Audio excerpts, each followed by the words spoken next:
Say hi to spring's most amazing style steal at Old Navy. One day only, tomorrow, women's tanks are just $2. And don't forget to come in now to redeem your super cash. Hurry in. High fashion, Old Navy. Valid $4.29, limit 5 per customer. Select styles and stores only. Blog Talk Radio. Alternative facts.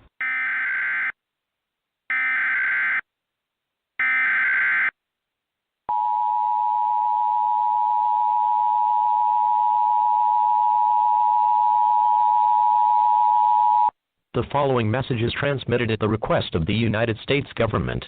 At 12:07 a.m. Eastern Daylight Time, numerous unidentified objects of unknown intent and unknown origin were detected at high altitudes over multiple locations of Earth's outer space by the National Radio Astronomy Observatory, and these objects are presumed to be some form of controlled aircraft. It is not known if more of these aircraft will arrive, or if they will attempt entering Earth's atmosphere. United States citizens are encouraged to monitor local media outlets, as more updates will follow as information becomes available.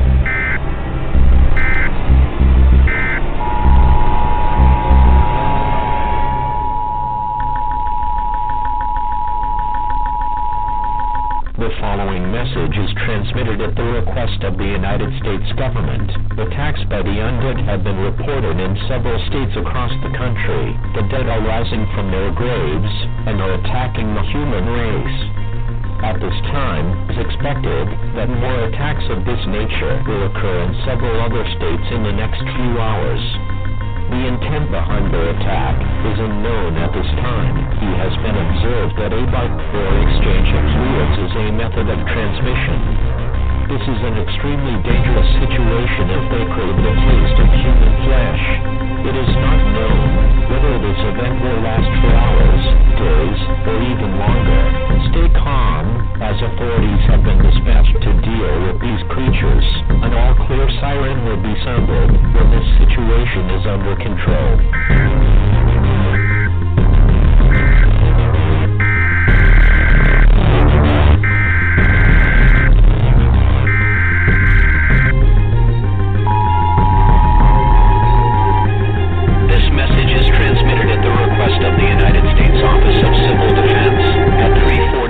Pacific Standard Time, nor is detected a long-range nuclear missile launcher. This missile is believed to be headed in the direction of all residents within a 400-mile radius of this area should seek a fallout shelter immediately.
Welcome to Within the Chaos with your host, Rodney Shortridge, and co-host, Robin Dalton.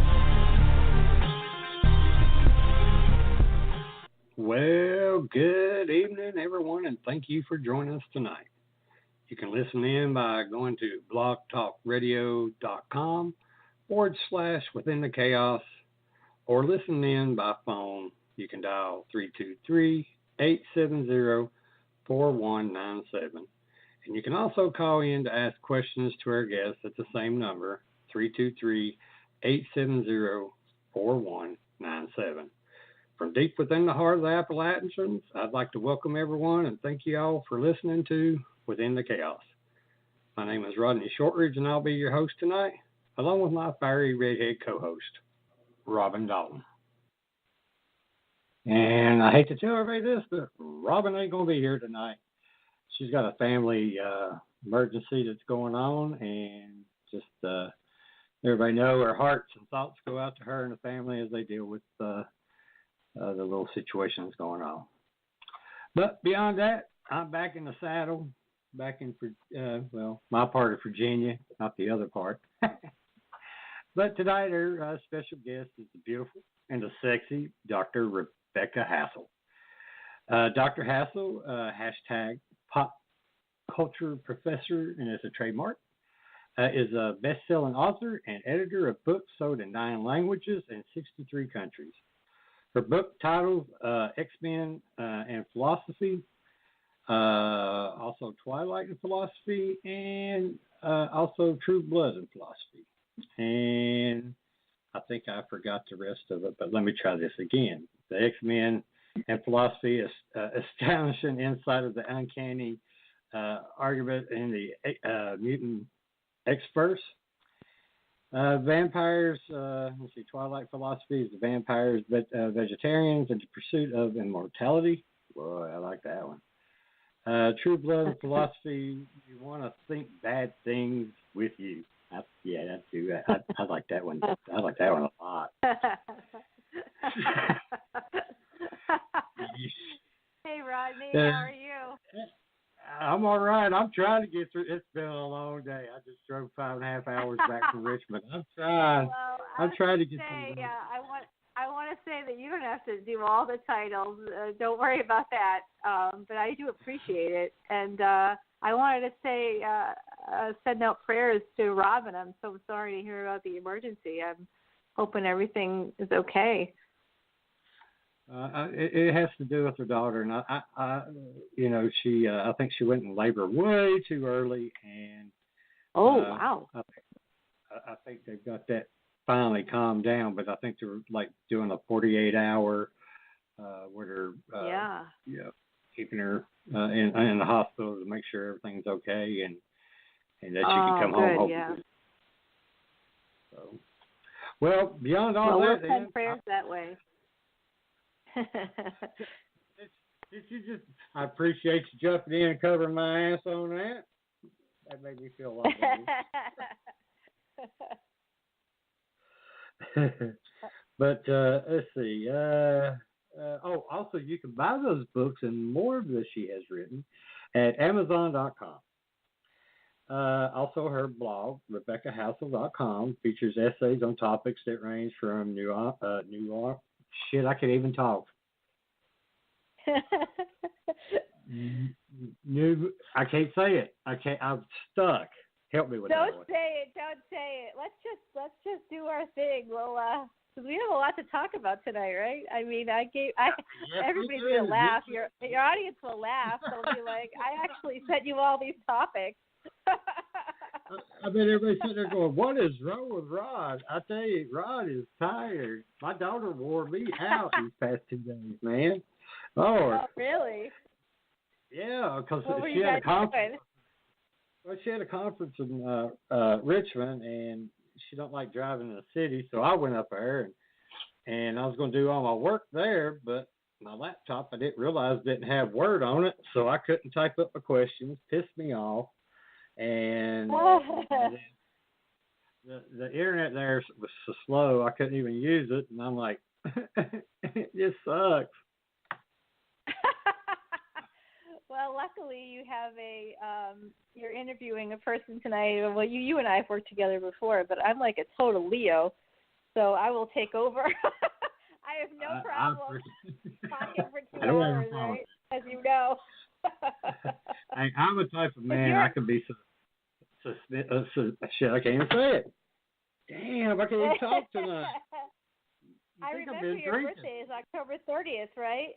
Am I right? Yeah. Did I remember that correctly? Yeah. So you are a Libra. Oh, that's so. Oh, are you? Yes, you are. Yeah. That's so interesting because the people you work with, Holly and Ryan, right? They're Libras too. That's cool. Yeah, you all are Libras. That's so interesting. Very interesting to me. I thought I was a Scorpion. That's what I always thought. Oh, maybe you're right. Are you a Scorpio? Yeah, you are right. But you're right on the cusp. You're like maybe 5 or 6, maybe a week from Libra. That's true. You are a Scorpio. Yeah, that's a water sign. But you know why we get along? Even though you're a water sign and I'm a fire sign, you're a fixed sign. You're the fire of the water, and I'm fire of fire. That's why we get along. We're both fixed signs. Yeah. And it doesn't. What that means for people out there, it means that basically, when we say something, we mean it. We keep our word. We're loyal. We're not like the mutable signs, which can definitely kind of change. Even when we pronounce the word. Even when we're what? Even when this one can't even pronounce the words. Oh, God. Yeah, but I got your back. I got your back for sure tonight. I can't wait to talk to you about all the upcoming pop culture. There's so much new coming out. I don't even know where to start, but I am pretty excited. Have you ever? Go ahead. I know where I want to start. Where you sent me some topics, I want to start with Wonder Woman. Oh, Wonder Woman. Gal Gadot, is she beautiful? Yes, I've always loved Diana. Oh, I know. Yeah. Well, that whole character is just an amazing. And of course, the creator of Wonder Woman used both his mistress, who was named Olive, and his wife as sort of the models for her. And his mistress Olive was a student of his. He was a professor, like I am. And wow. he invented one of the early versions of the lie detector test. It wasn't called that when he invented it, but what inspired it, you're going to like this part, what inspired it was the BDSM play that he and his mistress Olive would do, and she was the dominatrix and he was the submissive. So when you see Wonder Woman and her invisible rope, that when you tie people up, they have to do what you say. That's where it came from. Her thigh highs and her little outfit. I always wondered that when I was growing up. I got a teenager and stuff. I'm like, man, Wonder Woman, she ties you up and you have to tell the truth. I'm like, that's bad. That's got to be some naughty shit there. It's pretty naughty, yeah. He was into BDSM and he was her submissive. And the weirder / interesting thing is that after he died, his mistress Olive moved in with his wife and took care of her. Obviously, wow. They were all, it was basically like a polyamorous relationship.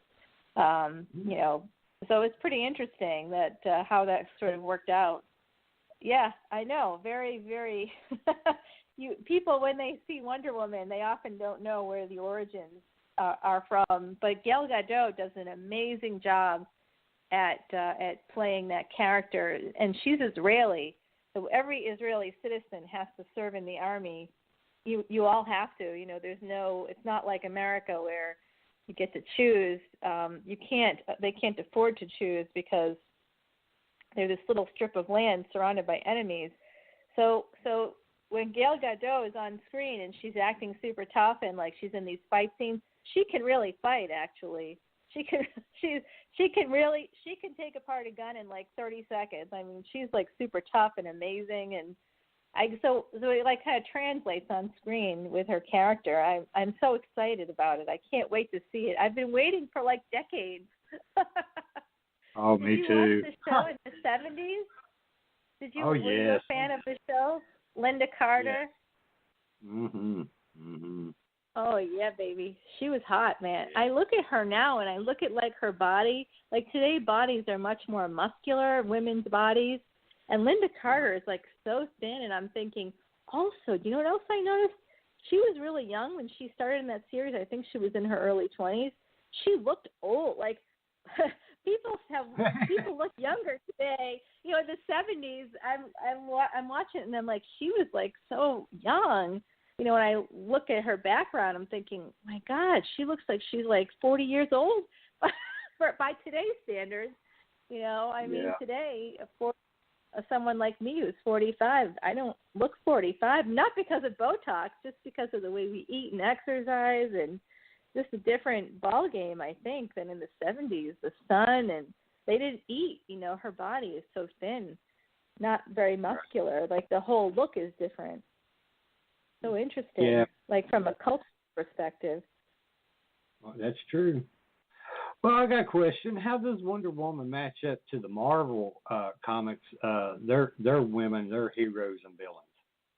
Such a great question because so Wonder Woman is the predecessor to X-Men, things like that, because it was decades, I mean almost 30 years before X-Men came out in 1962. Marvel had just started at that time. Marvel Comics was born from Timely Comics. Stan Lee's, I think he was a relative, Martin Goodman. Yeah, Martin Goodman ran Timely Comics, and the first comic they produced was called Marvel #1. So when Stan Lee who basically he swept floors, if you could believe it, for Timely Comics, and started working there as a teenager, and eventually got to the point where he took over. And when he took over, it became Marvel Comics, and the reason it became Marvel Comics was because the first comic that Timely Comics ever created was called Marvel #1, and so it was kind of an homage to the first comic that the father company sort of did. So in terms of the women, one of the very first women that Marvel ever did was Jean Grey, who today is kick-ass, but in 1962, then you can sort of see it in some of the films, especially the first X-Men film. I think it came out in 2001. Jean Grey is always like looking to men to like get reassurance, looking to Professor X, looking to Wolverine, looking to Cyclops. She's always looking to dudes to make a decision. She seems to always be connected to men, Magneto, but in order for her to do something, it changes in the comics because, of course, women's liberation happens. And when that happens, that changes. And after women's liberation, characters like Mystique and Storm are created in the late 70s. I think it was 1978 for Storm. So you sort of see the evolution of the characters. In 1962, Jean Grey is like, I don't know what to do, Professor, and then, for about 10 years, and then you've got Mystique saying, lick my feet, motherfucker, like. I see it, like, that's right. Badass. So it's very funny, What'd you say? I said, hell yeah. Lick my feet. Yes, ma'am. Yes, ma'am. Sometimes when I work out, like when I work out super hard, so sometimes after I finish working out, my testosterone levels are so high, I say incredibly unbelievable things. And one of the things I put on social media, believe it or not, this was years ago, after like this whole workout thing, and I was so like into it, and I was like, I fucking rule. And then I said, lick my feet, suckers. And I had like just done like 30 miles or something, and my heart rate was like for like a 20-year-old male. It was amazing, and I was not even breathing hard. And I'm like, I fucking rock. Lick my feet. That's what happened to me. This is why I'm glad I'm a woman, because if I were a dude, I would be fucking everything that moved. Absolutely. Absolutely. No question. No one would be safe. And I do mean no one. That's right. Hell yeah. I know. That's quite a segue.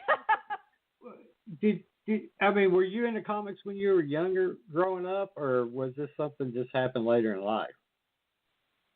Oh my God, I was into comics growing up. What I would do is I had a lot of unsupervised time, and I would walk. I lived in the projects of a city called Brockton, which is south of Boston, which is where I'm originally from, and I was alone a lot, and I'm like 5 years old, maybe not even, maybe 4.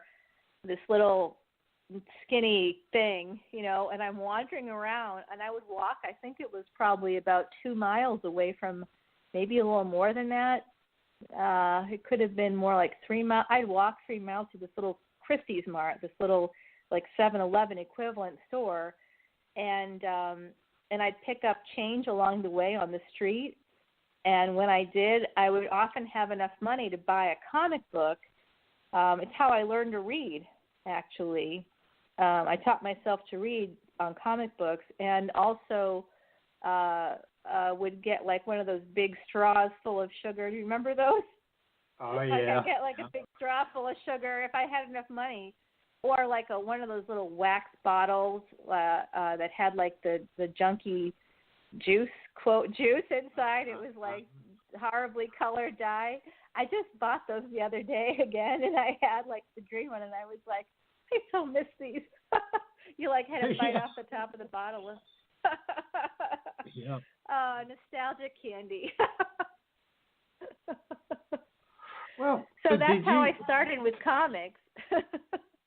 Did you, as you growing up, did you pretend to be any of the characters in the books that you read? Because I know when I was reading comic books at a very young age, you know, especially being in the mountains and, you know, playing with myself a lot. And I mean, actually, like out in the woods playing with myself, not playing with my dick all the time. I mean, come on.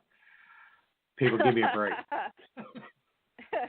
But did you ever like jump around, like jump off like 5 steps or off a log or something? You just felt like you was like one of them, or try to walk in slow motion like the Bionic Man. I used to do that. No.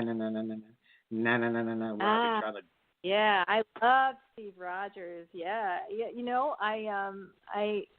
I definitely did a lot of things like that. In fact, I had a ton of broken bones as a result as a child, also because nobody was watching me. But, you know, I would be doing all kinds of things, swinging around on trees, climbing giant rocks, and, you know, tromping around the woods. I don't even know how, the amount of alone time I had. When I think backwards, I'm like, wow, I was just alone and outside, like from the moment I could be until like everybody else went inside, and that's when I would go inside too, because no one else was outside playing. Their parents would call them in, and I'd be like, I'm out here alone. Maybe I should go too. Like I really just was always outside. So I broke a lot of bones playing superheroes. I was Tarzan a lot, Zorro. I love those characters. And I was Wolverine, to be honest with you. That was one of my favorites. Yeah, I never played a girl character. Like in my pretend moments, I was always because the boy characters were so much cooler at that time. Today, there's much better female characters. And X-Men, actually, besides Wonder Woman, to tie it back in there, is one of the only. It was the first Marvel comic, I should say, that featured women and featured women on the cover of comics that actually sold. So. It's there. That's my favorite. That's why the first book I wrote for the Pop Culture and Philosophy series, or edited and wrote, I wrote a chapter or two, I think. And those books are anthologies, basically. So it was my job to hire experts on different philosophies and as well as comic book writers and stuff like that to work on the book and talk about different parts. So my co-editor for True Blood and Philosophy, George Dunn, wrote a chapter in X-Men and Philosophy on Layla Miller, who is one of my favorite female characters, but she was she was developed later, and her superpower is that she just knows stuff. I think that's awesome, because that's kind of my superpower. I just know stuff, like a lot of stuff about pop culture. I know when I was a kid, I always was either Superman or the Hulk. Oh, I could see you being the Hulk. I could see you hulking out. That had to be cool. Yeah. It was. I wish someone got that in film. Yeah. We didn't have the iPhones and shit back then, you know. I know. Isn't that crazy? This is the 10-year anniversary of the iPhone. I know. It blows my mind. Well, between I know the Justice, I know it. between the Justice League and the X-Men, which of the characters, if you was going to put them into a battle, and the reason why I'm saying this is because Batman, where he's such a big part of the JL, who would you think would win that battle between the X-Men and Justice League? Well, I think X-Men would win hands down. Because they're all mutants and they all have superpowers, and Batman's superpower is being a dick. I mean, he's just got a utility belt and all. I mean, I don't like Batman. I know people. I don't like the Ben Affleck Batman. I didn't like the Val Kilmer Batman. And The Dark Knight, I loved the graphic novels that were coming out with The Dark Knight. Alan Moore did some really great work. But the film adaptation, the way that Batman has evolved, because now what's happening on screen is often reflected back in the comics and in the graphic novels. I don't like how it's evolving now, the storylines. So I'm like not hot on Batman right now. I'm off of Batman at the moment. Also, P.S. and by the way, a little side note, just so people know, I do have a little bit of a bias against Ben Affleck because, like I said earlier, I'm from Boston. So guess who I knew when I was a teenager? No shit. Ben Affleck, and of course Matt Damon. I knew those guys, and not a fan of Ben Affleck. So I know he's good looking and all, but no, nope, nope. Sorry, Ben. I'm not your fan. You have many of them. You don't need me to be your fan. That's for sure. I like Jennifer Garner though. Oh, I liked her when she played Elektra. Yeah, she did a great job. I thought. And it was so sad too, right? Because Elektra came out at about the same time that Catwoman came out with Halle Berry, and at the time, I don't know if you would remember this, because today it's definitely gotten better in the last few years in terms of, like, this Wonder Woman film coming out is a great example of how now they are writing women better. It's not perfect by any stretch of the imagination, because they actually, the last Batman versus Superman movie that came out with, and Wonder Woman kind of debuted, Gal Gadot. That was kind of the introduction for the audience. That movie actually was made into a porn because it was so porn-like. It was like a threesome, because in the comics, Wonder Woman is romantically connected to both Superman and Batman. And so it's like, they made a porn. I'm not joking. I maybe know a little too much about porn. That's true. Guilty as charged. I definitely know a lot about porn. Like on April Fool's Day, how do I know that Pornhub, what Pornhub is pulling on April Fool's Day? Because who do you think was going to Pornhub on April Fool's Day? That would be me. and as soon as I go to the site, like it says, oh, we've just done this great thing where now every time you click on a video, we send it to your Facebook friend so everybody knows, like you automatically share it. Like a lot of websites do that now. Share what you just did on Facebook. And so I was like, oh my fucking God, because I think that I was looking at gay porn or something. I don't know, maybe threesomes. I don't know. I look at all of them. So I was like, I don't know what I just looked at. And then it was like, haha, we're kidding. I was like, oh, thank God. And now I just told the world. So there you go. Yeah, but they did have like a really great porn that was Wonder Woman, like based on the movie. I think it was Dick of Steel, or I forget the name. I was like, wow. So even the porn industry realized that was kind of that movie was terrible. So it was almost a parody. The porn was like a parody, which I kind of appreciated. It was better written than the actual movie. But so I'm a little biased against Ben because I have a little bit of personal history with him from growing up years. But I really do like Gal Gadot, and I loved Henry Cavill, who plays Superman. I loved him in like The Tudors and stuff like that, but he kind of has fallen off the normal train. Not that normal is a bad word. I would say that when you start dating like 18-year-olds and you're 32, you got a bit of a mental problem. So I kind of he used to date Kaylee Cuoco from Big Bang Theory, and after they broke up, he ended up going out with an 18-year-old. And when you're 32 and 18, like, it doesn't seem like a big age difference, right? 14 years.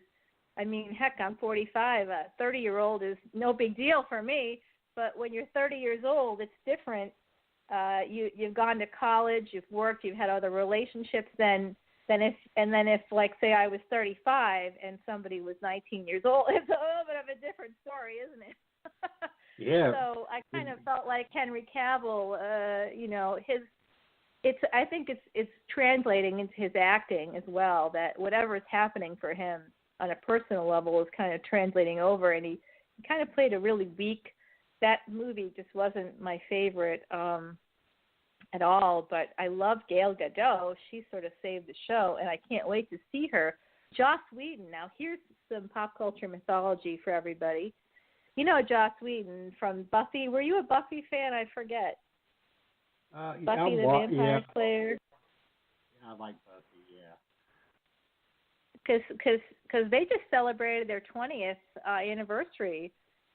All of my clients, my former clients from the Wizard World Tour, James Marsters and Juliet Landau. Actually, this is a whole other offshoot. This is my ADD working into your show. I'm so sorry. So far we've covered like a lot of topics, and we're going to go into another direction. But Juliet Landau is doing. Actually, people can get involved in this if they wanted to. Just go to Juliet Landau's, any of her social media accounts on Twitter, Instagram, and she's got the information on there. I'm going to be in it. Actually, she's doing a documentary on the undead, which I can't think of anybody better than Drusilla, to do that. And so the Pop Culture Professor is going to be in it, everybody. It's pretty exciting when it comes out eventually. They're still working on it. They've literally been collecting video of different people that have been involved in vampire myth and legend in some way.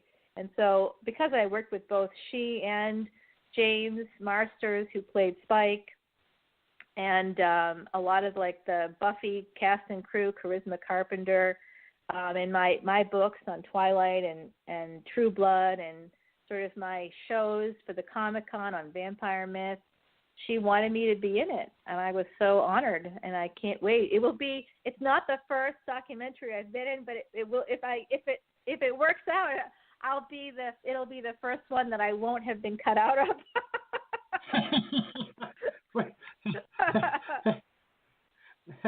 Maybe you need to do a sex scene. Maybe I'll help it.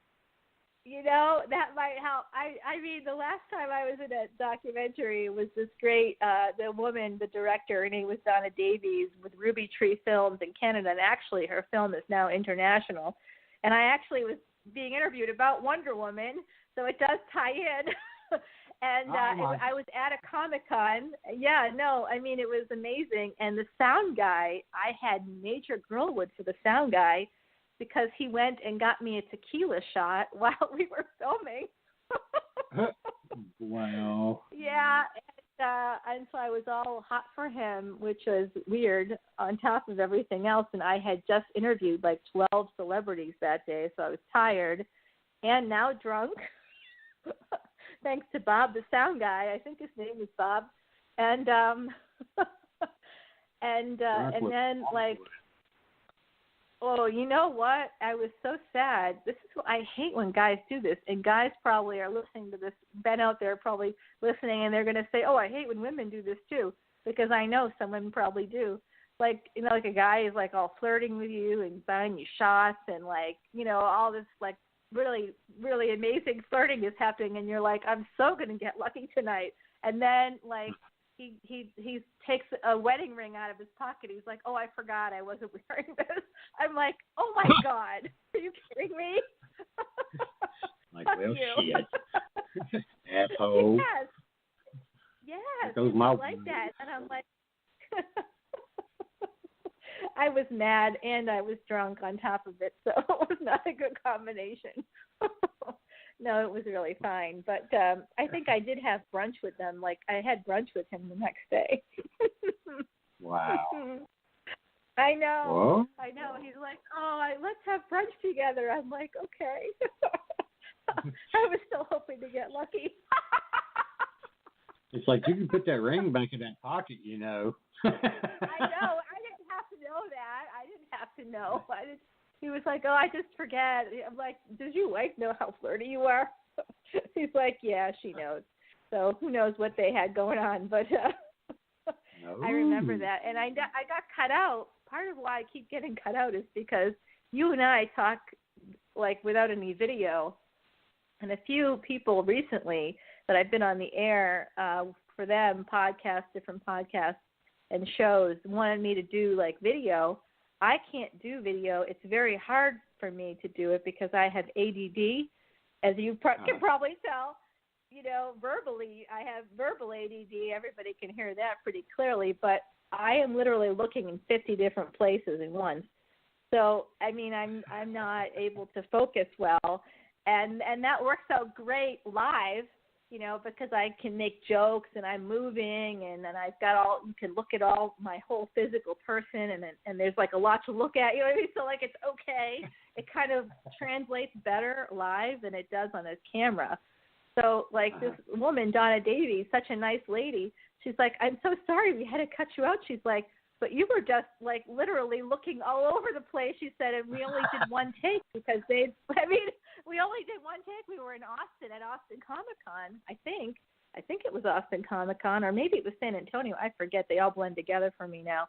And she was like, I just couldn't, we're in the editing stages, the final stages, and they didn't have time to fly me out to Nova Scotia, which is where their studio was, to, like, get it redone. And I felt kind of bad, but so that was one. And then I was on the cutting room floor of another documentary on comic books. Sad. But I'm going to be in the vampire one. My vampire people stick by me. Yeah. It'll work out. Well, speaking of wood, let's talk about the Game of Thrones. Yeah, let's talk about it. Yeah, the Iron Throne. Now it's going to be this. It'll start on HBO in July, which is like a little bit of a different time frame. It's normally starting around now. It usually starts in April. So they had to extend the filming because of all the winter scenes that they're doing. The winter is coming is that tagline for the show. And, of course, winter is here, this next season. People that have read the George R.R. Martin tomes, I call them tomes because they're not books. They're like 1,000 pages, and he kills people. And I feel like he holds you hostage. So when Game of Thrones first came out on HBO, and I'm watching it like everybody else, and I loved the show, but I was pissed at George R.R. Martin because he's, like, holding us hostage. And every week I felt like a hostage. I'm like, I'm going to free myself, and I'm going to read every book he's written. And so I literally read 1,000-page, 700-page, all these crazy, huge books, and watched all the people die. And I know everything that's going to happen. And somebody said to me, I think it might have been I forget who it was. Someone said, it's not following the books anymore. And I looked at her and I was like, but did you read the books? No, I didn't read the books. I'm like, well, how do you know? Because actually it is following the books. It is following the books. And so people that read the books, it's not a spoiler about Jon Snow, what's going to happen with Jon Snow. I obviously want to tell everybody, but I'm not going to because they do adapt certain things because the show you have so much is visual that it doesn't always translate in the way that it's written in the books.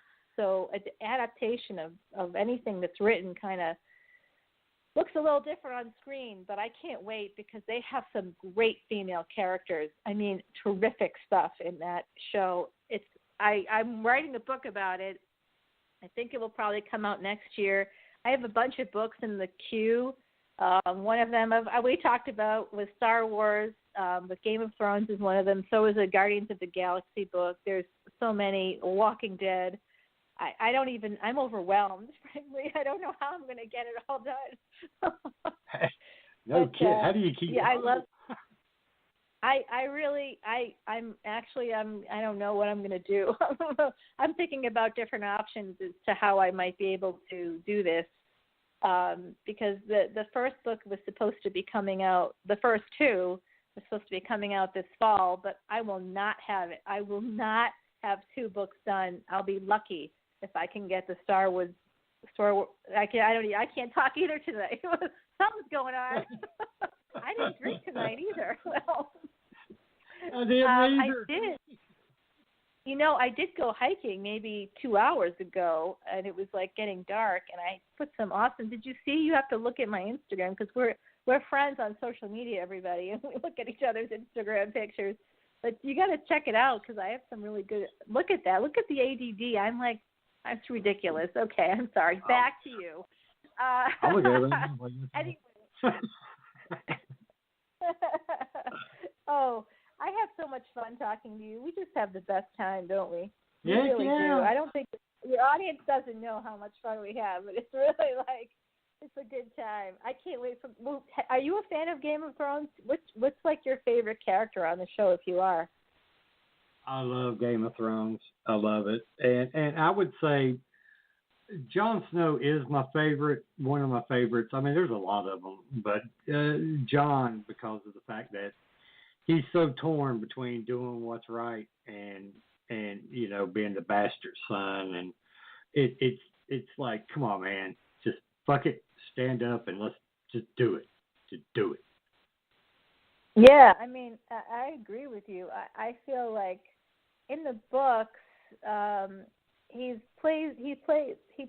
I think it's Kit, but I forget exactly. Don't quote me on that, everybody, but he plays the actor who plays Jon Snow does a really great job at the angst. There's so much angst, so much angst. And I just look at the guy, and like you said, he's kind of an underdog character. You got to love him because I mean, maybe people don't know this, but the way it's being set up, obviously he and Daenerys are related. They're siblings, right? So they don't know it yet, but they are. And I think that they end up, together because that's how the Targaryens did it. That's how they rolled. Incest, baby. Brother and sisters together, dogs and cats. It's like a Ron Burgundy dialogue, Let's get a little Anchorman thrown in there. Could you imagine Will Ferrell on Game of Thrones? Would be fantastic. Oh my God! Well, I'm on your Instagram, and I accidentally went to the one with your new bikini. Wow, I think it looks nice. Oh my gosh! I had put 2 bikini shots up there because I was feeling myself. I bet you was. I'm like, not literally feeling myself, but I was like, I look good. And then, but I really have a lot of work to do, and I am working on all this stuff because I've got I got some events coming up, so I'm trying to get in shape. And my gosh, I just I don't know what was going on with me, but I took 2 bikini shots. I actually changed into a different bikini. I was so excited about it. I was like, I'm going to put another one on. What about this one with more the sun? To come because I like the tassel one. I didn't like so much because I had a tassel hang. I didn't realize it had a tassel when I bought it. I'm like, tassel? That's so sad. Although I have to give a shout out. Speaking of tassels, it makes me think of strippers, which makes me think of pasties. Okay, like the kind that you put on your nipples that strippers use. But yeah. I do have to give a shout out because my friend Heather McAvoy owns. She's the co-owner of something called The Love and Madness, or Love and Madness, and she's also on Instagram. And she and I, our mutual friend is Eliza Dushku from Angel and Buffy, and Eliza's also from Boston, like me. So we have a lot in common. And her mom, like me, was a college professor for like 20 years. And so it's amazing. We have all these weird connections. But Heather at the Love and Madness just started selling pasties, okay? And don't think anything weird about that, everybody. It's for women's charities. And so that's why we've been talking about it, because, you know, we have to, if women don't support women's charities, who will? So I bought all these pasties, like unicorn pasties and rainbow pasties and peace signs and hearts. So I'm going to stick them on my fucking nipples and walk around with pasties and no bras, like no bikini top. That's going to be my bikini top. I'm going to have little unicorn heads on my... Oh, a mermaid one, too. I guess mermaid. Oh, I am probably going to post them, yes, because I can't help myself. All right. I know. I can't help it. I'm like so enamored with the selfie culture. I love millennial culture, you know. I'm like, yay. It's all about me. Wee. Does it have the little frillies on it where you, if you get them jiggling, you get them spinning? No, you know, but they don't. But the mermaid ones, okay, the mermaid, I haven't gotten them yet. Heather also does like these really beautiful, she does a lot of jewelry.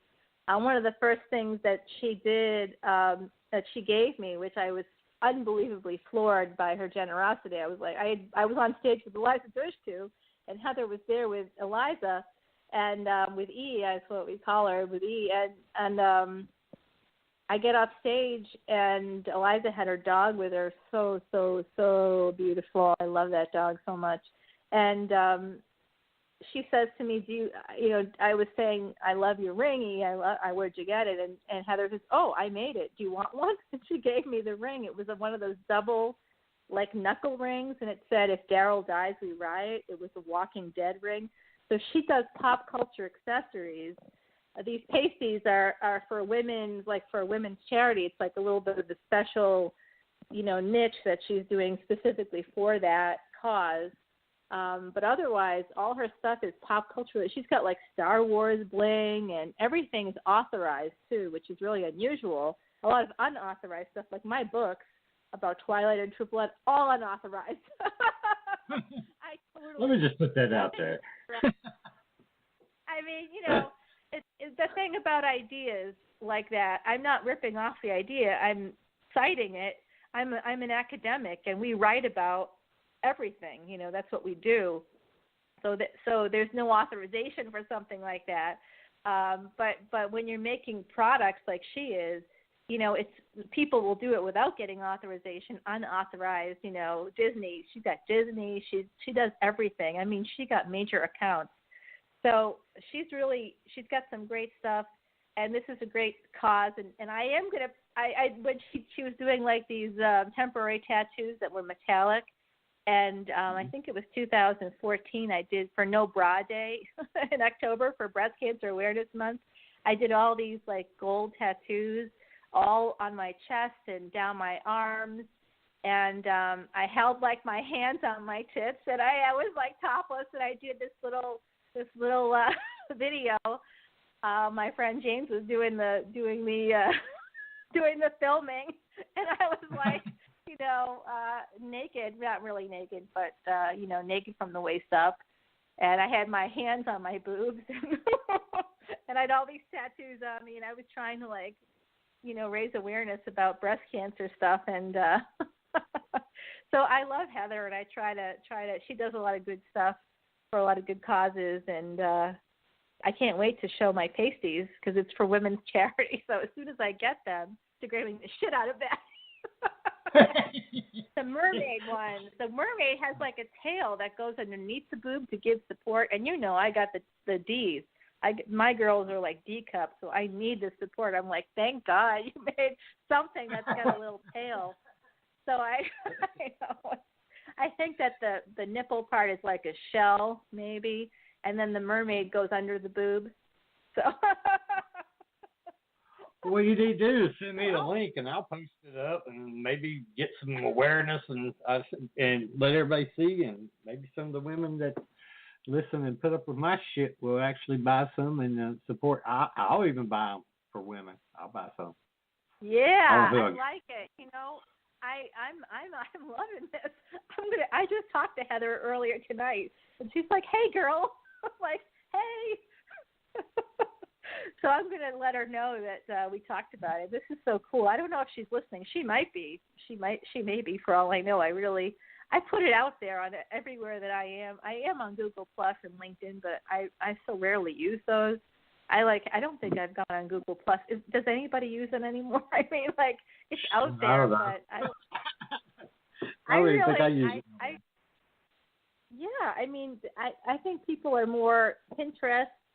I know that Tumblr was getting some play for a while, but I think to me Instagram is like when I'm like depressed or I feel I need some like pick me up, I just go to Instagram and put in like Mother World and like hashtag Mother World, and you see all these beautiful pictures of our planet, and it's amazing to me. I'm so grateful to the photographers, the amateur photographers. Some of them are pros, of course, and they're sharing what they see with the world. I find Instagram to be like on par with like a miracle, like kind of like Twitter. For me, it was like a miracle because you can connect with the world in a way that just wasn't possible before. And that's where your paranormal stuff comes in, because that's kind of like Twitter is like the technological version of telepathy, right? Of human telepathy, where you just like think about somebody and you can connect with them instantly. But this is something that your paranormal listeners will love, and you will too. Harvard University, I write about this a lot. I refer to it a lot because I feel like in larger society, except for open-minded people like your audience and your fans and you and Robin, you all are really open-minded. You know, most of the society that we live in is not. So if you were to say to somebody, well, I feel like this person's in trouble, I need to go, they'll be like, how do you know? And you say, well, I see it, I feel it. And they'd look at you like you were crazy and you'd end up in the R wing, so you can't say anything about it. But now, Harvard, in 2014, they proved that basic telepathy is real. Not between psychics, like everybody is an X-Men, basically, according to Harvard study. Regular Joes from the streets of France and fucking India, thousands of miles apart, they had them hooked up to these light things, and the scientists were separated and obviously in different countries, but they weren't communicating. And all of this data came together, and they looked at it after the fact and found these consistencies that when this guy in France would think of an image, it was images. That's how they kind of practiced what the images looked like, and they were hooked up to EEG machines, and a light board would light up in a certain way when they thought of a certain image. And then they recorded what that would look like. So guy A in France thinks of something, and within 10 or 15 minutes, guy B in India transmits the same image that he got it. And they didn't know, of course. That's the thing about telepathy, right? We sort of figure like Sookie Stackhouse from True Blood. Did you ever watch True Blood, by the way? Oh, yes, show. yes, I did. Oh, I miss it so bad. It's like when you have sex with somebody and you really love the sex, like you have great sex, and then you break up or something, and you're like, I miss the sex so bad. And it's like how I feel about True Blood. I'm like, it's like I'm touching myself right now thinking about it. I'm like, oh, I miss True Blood so bad. Because it was so good. I never but thought you know, Rogue you was know what? I didn't catch the last part of what you said. Rogue, where the lady that played Rogue and the X-Men that played Snooki. Oh, Anna Paquin. Yeah. I love her. She's so great. She was in The Piano as a child, and I think she won an award for that. She's like an amazing actress. I really love her so much. But Charlaine Harris, who wrote the Sookie Stackhouse novels, I'm happy to announce to your audience, many of whom probably know this already, that Midnight Texas is going to be coming out on TV this summer, this July, and that's based on Charlene Harris novels. And she has a whole, like in Aurora Teagarden, she's like a whole bunch of series that focus on women that are involved in the supernatural in some way. So that's another thing I wanted to talk about, actually. Good segue. Oh, cool. Yeah. Go right ahead. Yeah. Pasties and, strippers, Instagram, telepathy. Basically, I think anybody out there who feels like, gee whiz, I feel like this person's thinking about me, or, if you can verify it, like, because we're physical beings, we have to verify. We can't just act or say things. And I had an issue with somebody who I really liked. I thought of him like a friend, but it kind of got a little weird when he started using my dead daughter as a way to kind of pick me up. And I'm like, and here's where I block you, because that was just a no-go. It became inappropriate. But, I really do think that people feel like, especially when we believe in things that we can't see, sometimes it blurs the lines. So with telepathy, we have to verify, even if we think, but I think that we all have that X-Men capacity. So Jean Grey, here's the reality.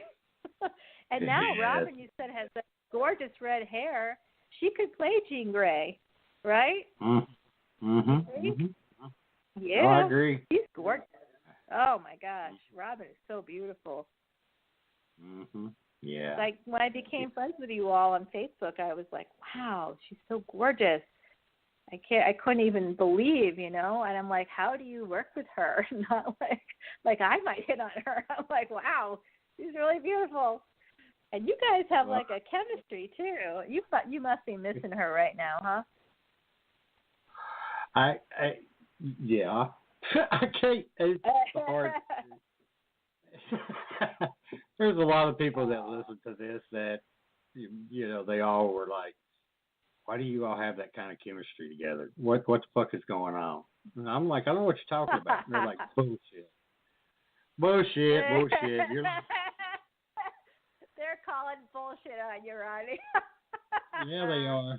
I love it. I mean, Yeah, even you guys met doing paranormal stuff, right? Like, what? Haven't you known each other for a really long time? Yeah, she was actually the first. I put out signs, some flyers up when I started Black Diamond to see if anybody would be interested in joining, and she was the first person that joined. And when she came out, I was like, oh my God. Uh-oh. I bet you were. Yeah, I know. But she's got those great kids, and I think she's really in love with her hubby too, right? So. Yeah. He fusses at me. Well, he don't really fuss. He's like, why is it that you can communicate and talk to her better than I can? I'm like, I don't know. You know what?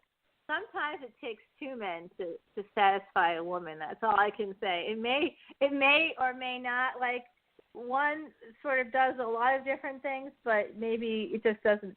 It doesn't. You need more. So I get it. Sometimes you need more than one man. That's all I can say. Hey, if you have three holes, no, man.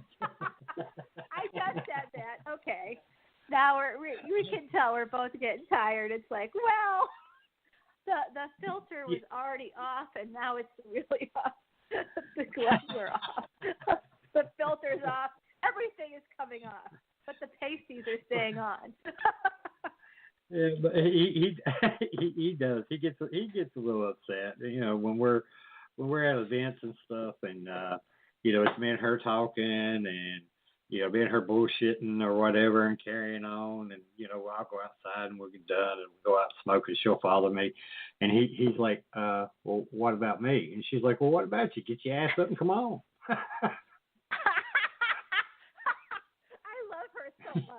I love her so much. She's so great. You guys, I love listening to your show too. I'm a fan of your show. I love it. Oh, well, you guys are so amazing together. I mean, I think everybody should listen to your show because it's so great. You guys are. I love the dynamic between the two of you, and I just like to listen. You know what I mean? Just no matter what you're talking about, I just like to hear the interaction between the two of you. So I think it's a great show, and I'm so happy to be on it actually because it's been a while, but I don't know when did we do our first show together? I forget. Was it last summer? Oh, was it this past October? Oh, yep. Yeah, and I did numerology for you guys. I remember that. Yeah. I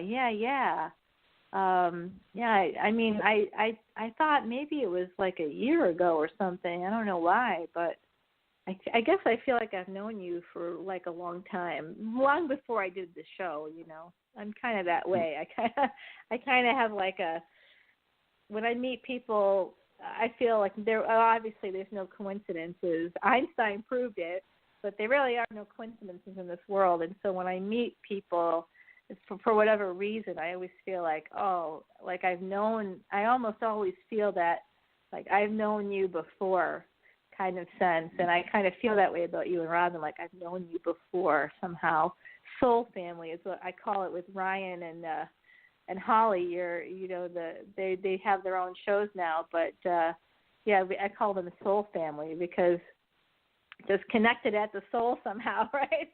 I don't know how, but it's funny. You all are from the same like area, like you're all from Virginia, all from the South, and I have major connections with people from the South, like unbelievably deep connections, and especially Virginia for some reason. Like it's really funny. I wonder if I was from there at some point.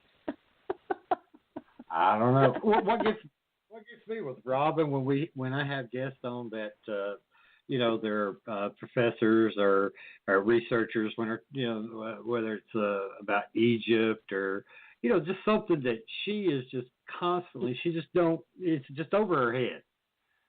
And I'll do the questions and I'll send her a copy because as far as her doing research, you can forget that shit.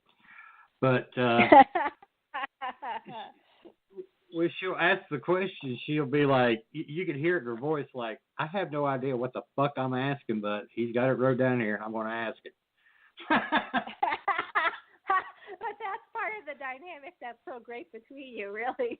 I mean, you guys do play off of each other. I mean, I know your soul family for sure. You knew each other in another lifetime. I'm like so sure of that.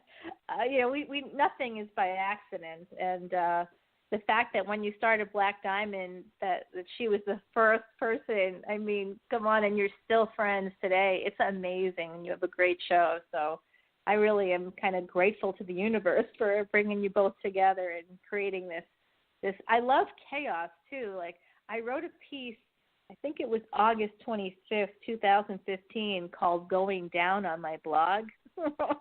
Going down, like, I meant it to be kind of like a double entendre, a little innuendo, if you will. And I wrote it from chaos's perspective, the perspective of chaos. And, I think it's kind of an interesting, like it's a creative nonfiction piece.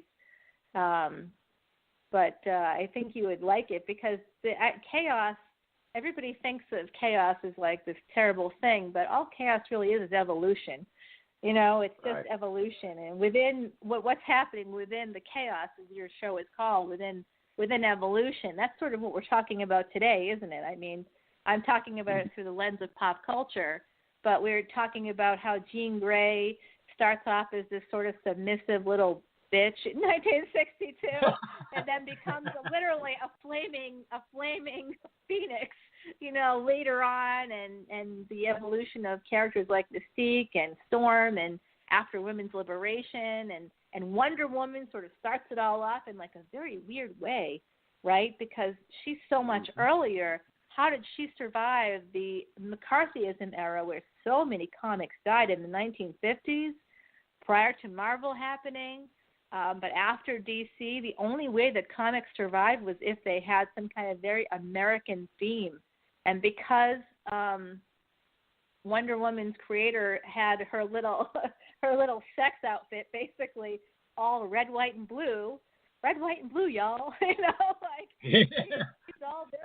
she's very American, even though she's like a Greek goddess. But anyway, she's an American Greek goddess. That's there right. we go. It's American. I was just talking to my actually on Instagram. Everybody should go check this out. Nathan Thomas Knives. I think that's what they're called. Nathan Thomas Knives. You got to check it out, everybody. That's my cousin in Montana. He served our country. Most of my family is military. At least half my family is military. One side, the Irish side, military. The Jewish side, very few military, but also very small. Very small group of people. But I did have my grandfathers served in on that side, and my uncles, and actually, it was one of my Jewish uncles who's buried in the cemetery in the Netherlands, the American cemetery in Magraten. He served under Patton, and he died in Germany trying to save another soldier who had fallen during enemy fire. And he was free and he was safe, and he went back to help his friend and died in the process. So he's buried and I went to see his grave in 2013. Talk about the paranormal. That was, man, I wish you guys could have been with me. I wish I knew you then, because that would have been a unbelievable interview, like talking to you while I was in that cemetery. So many graves, Canadian and American soldiers. My uncle was one of the first to be buried there. His stone was original. When I went, it was original. I think it's been replaced since. And this lovely Dutch family, the Steinbusches, actually, they, after I visited, because I was only the second person in 60 years to visit from the family to visit the grave. So after I visited, and because I'm a fucking Leo and I'm like in charge, I come in to the place and I'm like, everybody kind of like comes over. I'm like, whenever I walk in, I'm like the sun. I'm like, hello, I'm here. Do something for me. I come in and the guy's like running around. Who are you and what can I do for you? And I'm like, well, my uncle is buried here. Oh my God, really? They did a whole ceremony for me when I was there, and then because I came, they told me that they were going to be replacing the headstone because it was original, and it was so original that the name and everything on the stone, the carving on the stone was almost gone.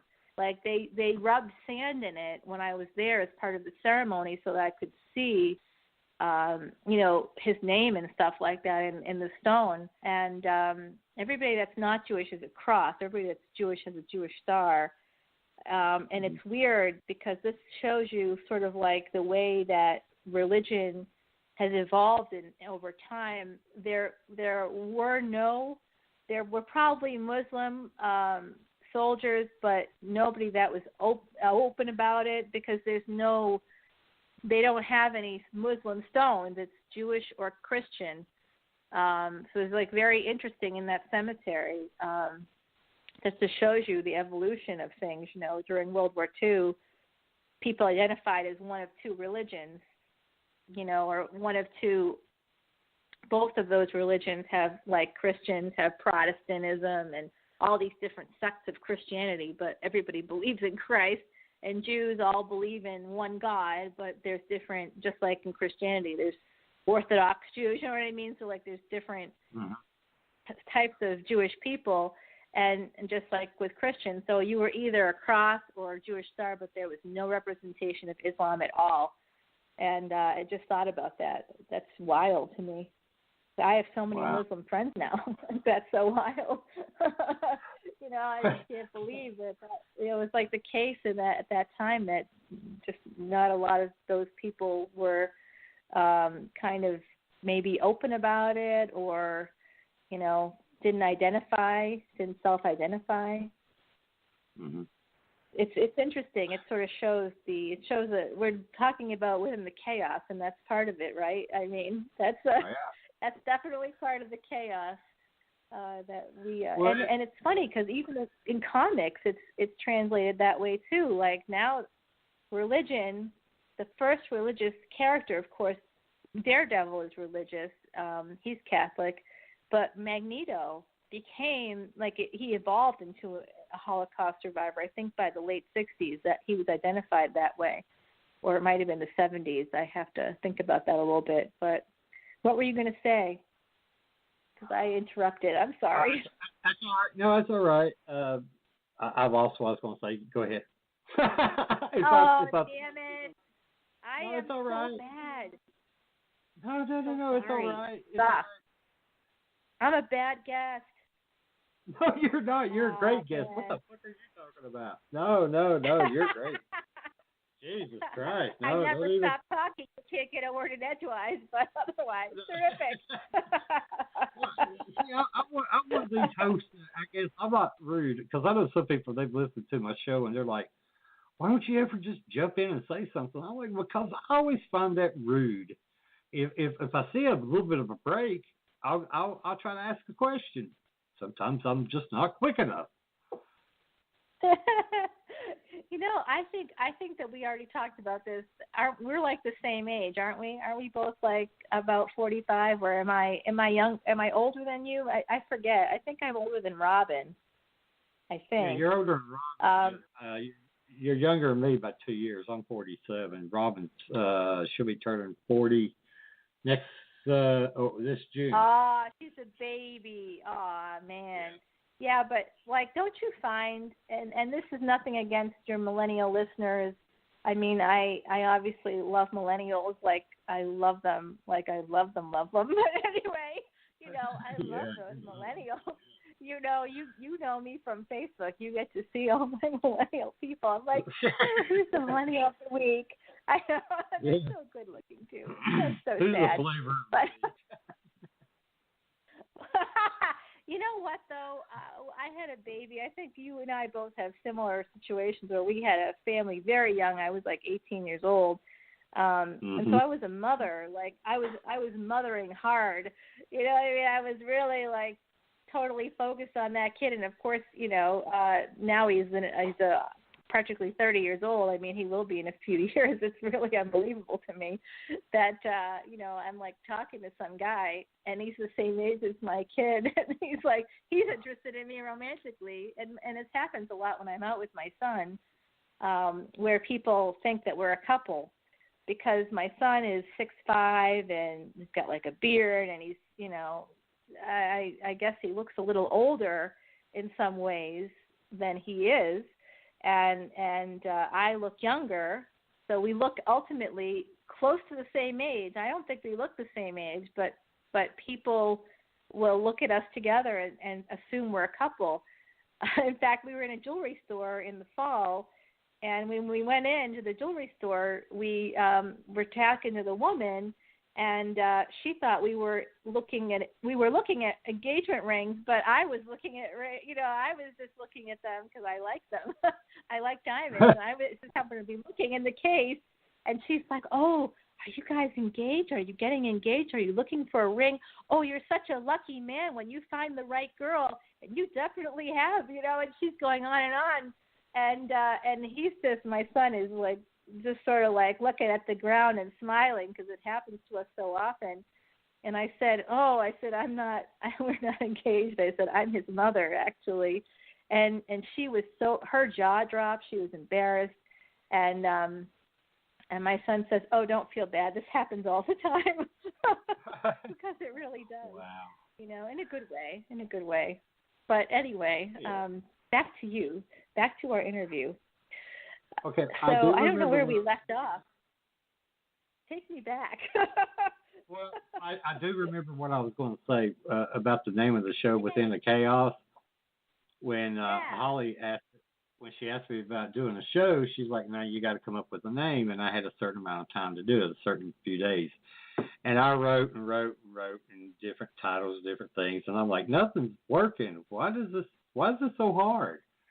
And then within the last 30 minutes, Holly's like, you got to come up with something. So I went in there and I'm like, this shit's nothing but chaos. And then I'm like, wait a minute. Fantastic. That's a great story. I love that. Look at that. And that's how it became. And it's huge. I think it's one of the most intellectual titles I've ever heard, to be honest with you. Geez, it's so perfect. because it encompasses everything, doesn't it?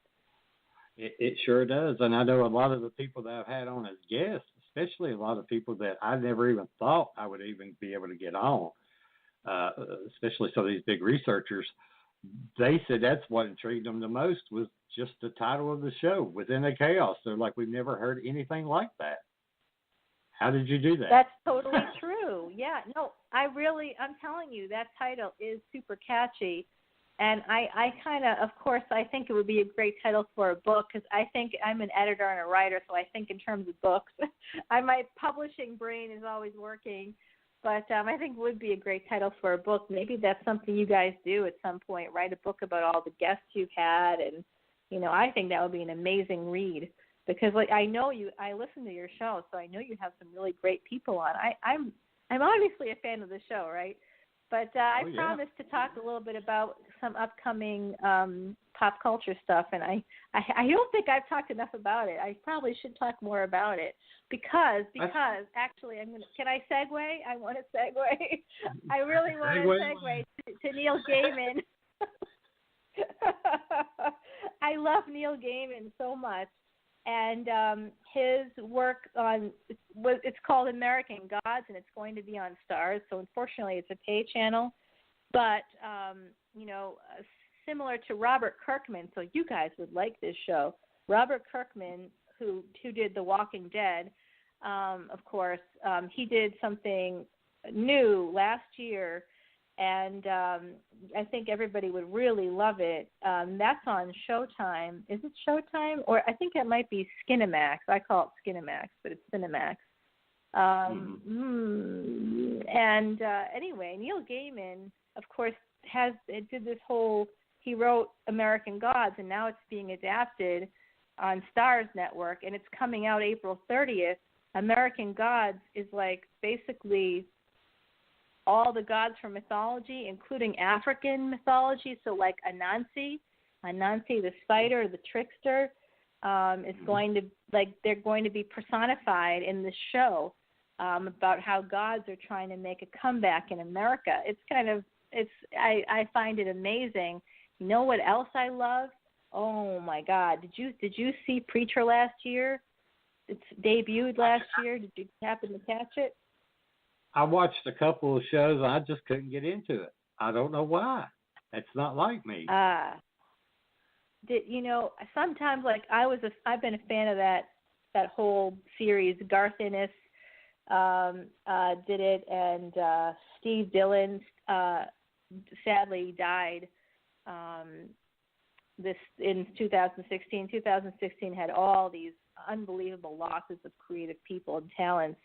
And he was one of them, and that was very sad because he did all the illustrations for Preacher. But Preacher, if you were a fan of the show, the comics and graphic novel, you would love it. Garth Ennis is from, I think he's from Northern Ireland actually, and he's quite talented. He's done a lot of great stuff. And Preacher, the journey from comic books and graphic novels to the screen for Preacher is a long, long journey. It started in the 80s. And you know who finally got it to AMC, finally actually got it made? You know Seth Rogen, right? The guy that, so he does This Is the End is probably one of my favorite movies of his. Knocked Up was another great one with Katherine Heigl. This Is the End is James Franco. Seth Rogen and James Franco did Pineapple Express together. They did a number of movies together. They're really a funny duo, and they are actually pretty much best friends. And Evan Goldberg, who is one of Seth Rogen's childhood friends, who's like a writer and does a lot of writing, and actually helped to write This Is the End with Seth, which I just rented it the other day. I had to pay to rent it, but I didn't care. On demand because I love it that much. I'm I just am in the mood for this, and I have to see it right now. Right now, I need me some Seth Rogen and James Franco. Bring it. Make me laugh. Bring it. Bring it on, boys. And they did. Oh my God! Right. Oh God. Sometimes I want to fuck James Franco so bad. I think he's amazing. He's such a genius. I just want to fuck his brains out. I just do. Is that bad? I'm sure attracted to him intellectually. I'm sure I he's probably a I think one thing that would be bad between us is that I actually have been at a party at his house, believe it or not, like I've met him before, one of those LA parties, maybe 3-4 years ago. He and I actually have another mutual connection, Gary Steingart. Gary was one of James's professors in New York when James was doing his PhD, and Gary wrote this novel a few years ago called Super Sad True Love Story, and it has it's sort of set in the not too distant future where people can't seem to connect outside of technology, and in fact we have now we have these built-in pockets in our hands and in our chests to kind of put our smartphone. So we're so absorbed. Something similar actually. At the beginning of your show, you do a little. I love what you guys do at the beginning of the show, and you talk about zombies. And so Isaac Marion wrote Warm Bodies, and that was adapted to film, I think, in 2012. Don't quote me on that year. I'm a little bit rusty on those years. And Nicholas Hoult played the character, and it's about how zombies come back to life. Literally, their hearts start beating again when they connect with another human being. And so we sort of see that kind of happening in pop culture a lot. And I'm really excited about Preacher because Preacher has all this weird shit. It has stuff. If people don't know it's about a guy named Jesse who is a preacher. His daddy was a preacher. It takes place in Texas, and there's a beef cattle guy who's really listens to the cows being slaughtered. On his, he's like a CEO and he's listening to the cows, he's really sick. He's like a sick motherfucker. And he's it's all so weird. And there's angels, but not supernatural, where you have these, great angels like Castiel, all these terrific angels. These guys are fuck ups, they're total fuck ups. And, you can kill them and they come right back. You can kill them in horrible ways, and there's demons. And there's all this weird shit. And then there's some entity from space. So, you were talking about aliens and zombies and stuff. Preacher has it all. Actually, it's got it all. I'm not joking. I would watch that show and I wanted to smoke a cigarette after, True Blood, except it's AMC, so it's not like HBO. After watching True Blood, the first episode of the first season of True Blood, you got Jason Stackhouse on his knees going down on some woman, both of them totally naked, and I am practically putting my hand down my pants going, oh, fuck, what is this shit? I'm dying, I'm in a puddle. You could spread me on a cracker after watching it, and I'm thinking, I need a cigarette, man. After watching a show like that, I gotta smoke me some. I gotta have some tobacco. That's all I'm gonna say. I need to calm it down with some back.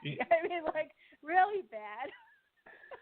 Now, see, my daughters, So, they love True Blood. They love True Blood too, and I would actually watch it first to make sure I could watch it with them later.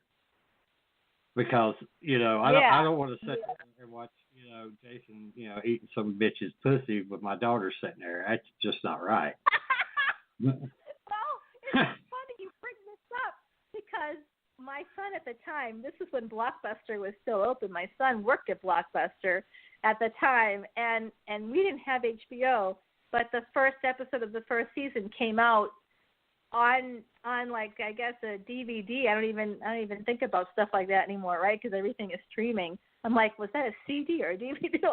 I'm so immersed in technology now. I've forgotten. But it came out before the show.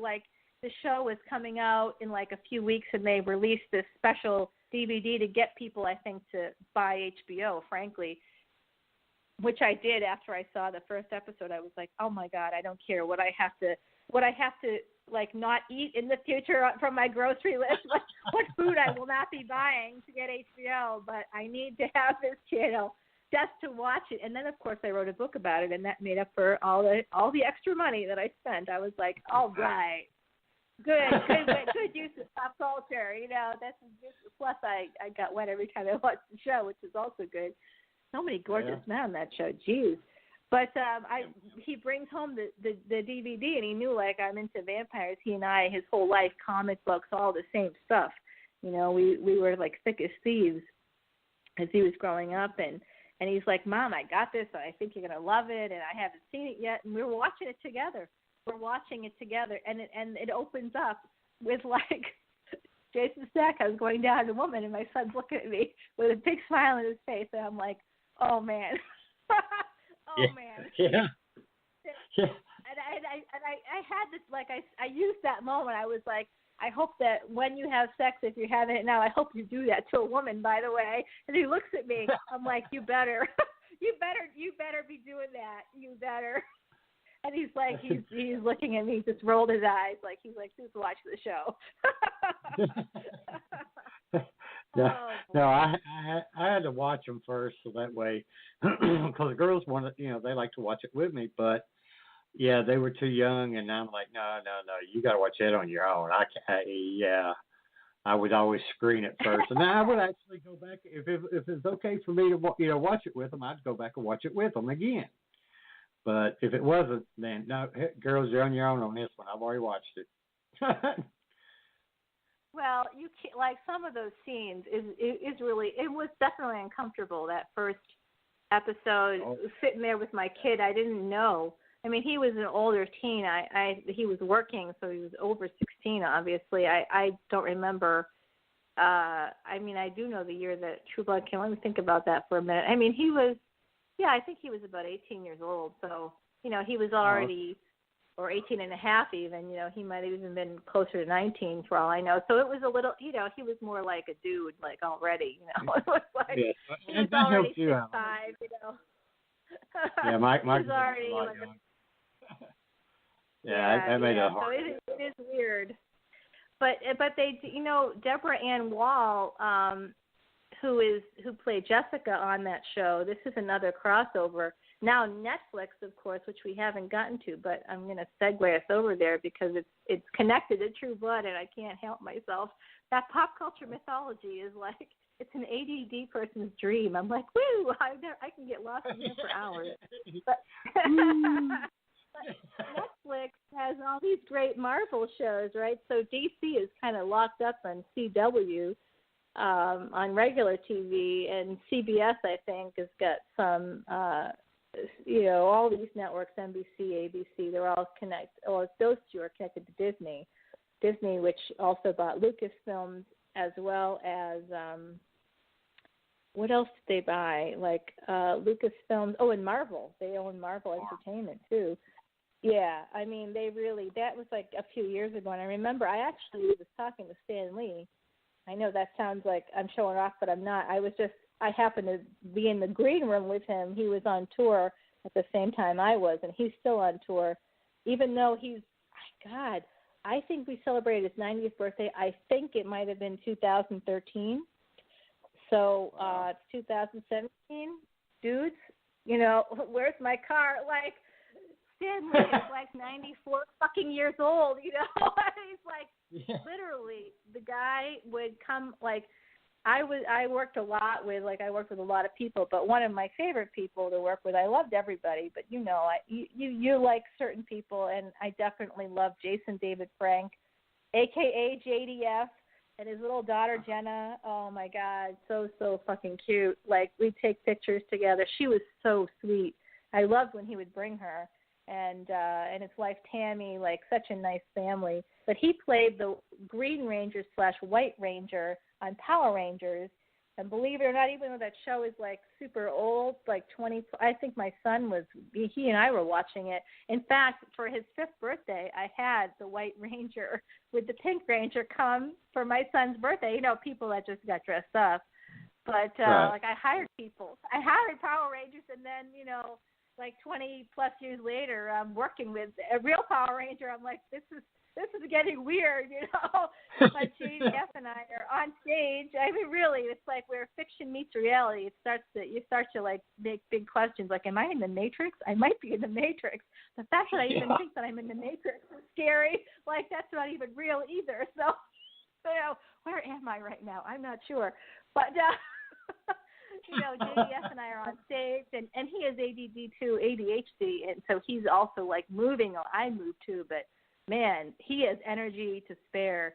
And so we would be talking and doing a million things, and he'd be like, hey, let's call Johnny, you know, one of the other Power Rangers, and let's all, hey, everybody, let's talk to him. And we'd have his phone, and we'd be doing like incredibly weird things on stage like that. And all of a sudden, like, he did this, he would often like surprise me, and which I loved because I never knew what to expect when I worked with him. Like one time, some guy in a costume, I'm waiting for JDF and he's late, which he's never late.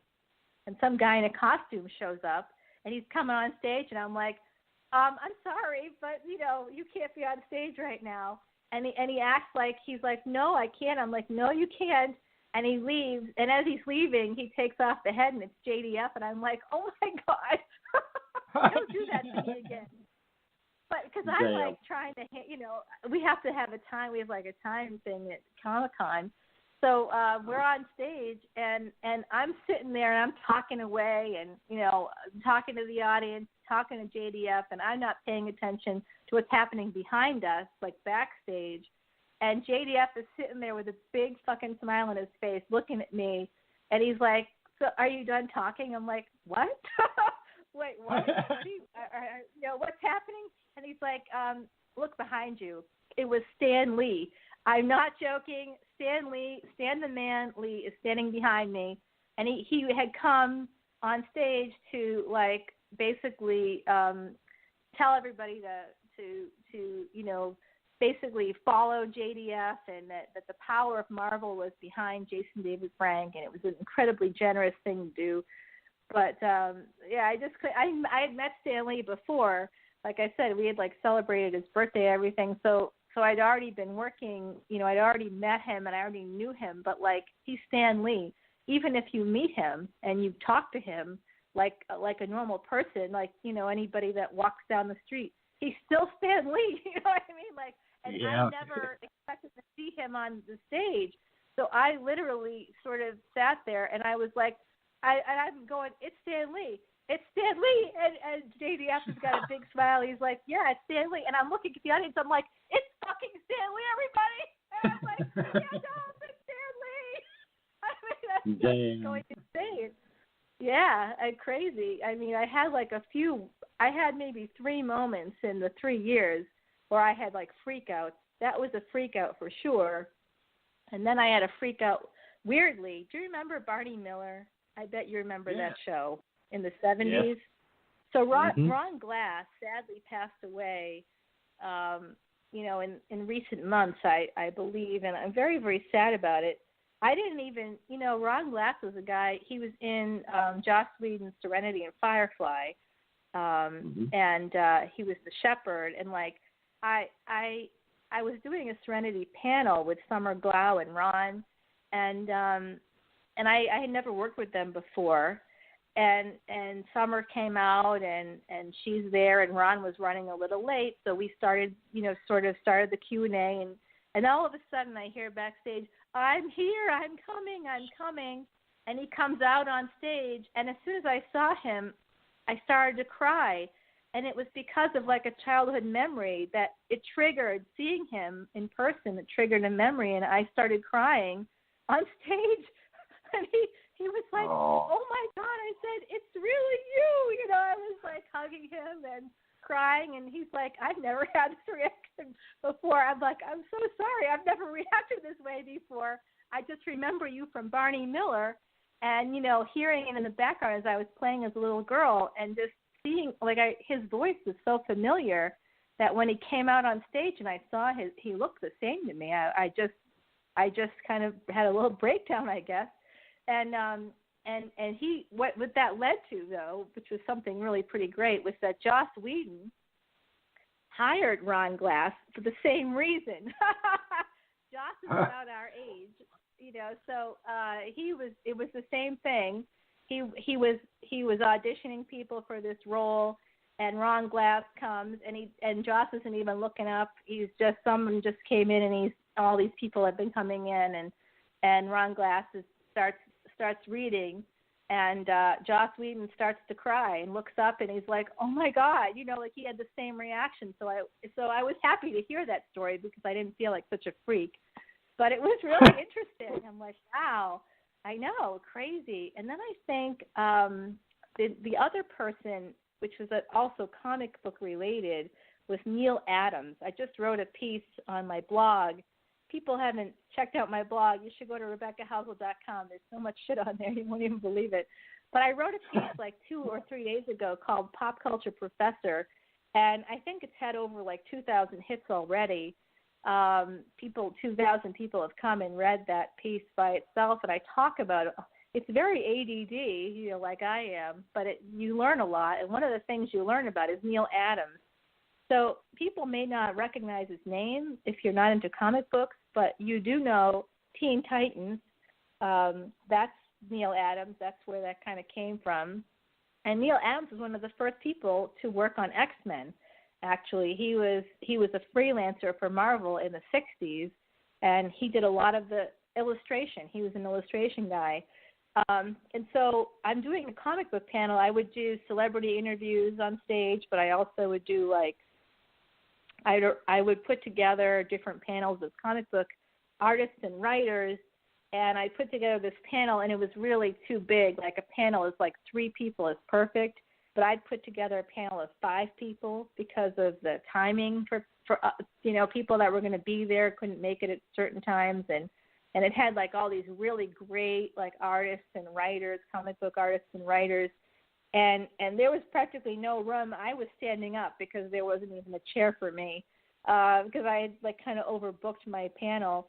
And then all of a sudden we're like 10 minutes in, and Neil Adams walks in, and I just stood there sort of shocked, and the program director was with him for Wizard World, and he's like, "Hey, Neil wanted to join your panel," and I'm like, and I'm stuttering. I never stutter. I'm like, Neil. I'm like,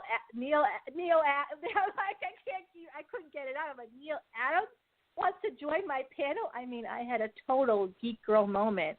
It was those were my 3 like breakdown moments in the 3 years. Book related, no surprise. But one was like a real surprise, Barney Miller related. I mean, who knew? That one just came out of nowhere. But anyway, back to you. So I think I was going with Deborah Ann Wall, and how the Netflix series that she was on is, of course, the Daredevil series that started a few years ago. Seth Everett, who is a sports guy, right? Everybody probably knows him from Fox and MSNBC. He actually did some TV stuff for Wizard World, and we know each other. And we interviewed, I think he interviewed me a few years ago, but or maybe it was last year. But he loved Daredevil. That was something we talked about quite a lot because it was one of the best written shows of a Marvel comic. Did you happen to see it at all? Or did you get Netflix? Because I keep forgetting that Netflix isn't something everybody has. I don't have it, but my daughter has it. So you can have part of her account because I have one account, and then my son uses one, and my nephews. Everybody's got like their, I have like 4. I think you can have 4 people or something, or maybe more. So I know that my account is being used by like a lot of different people. Most of them I know.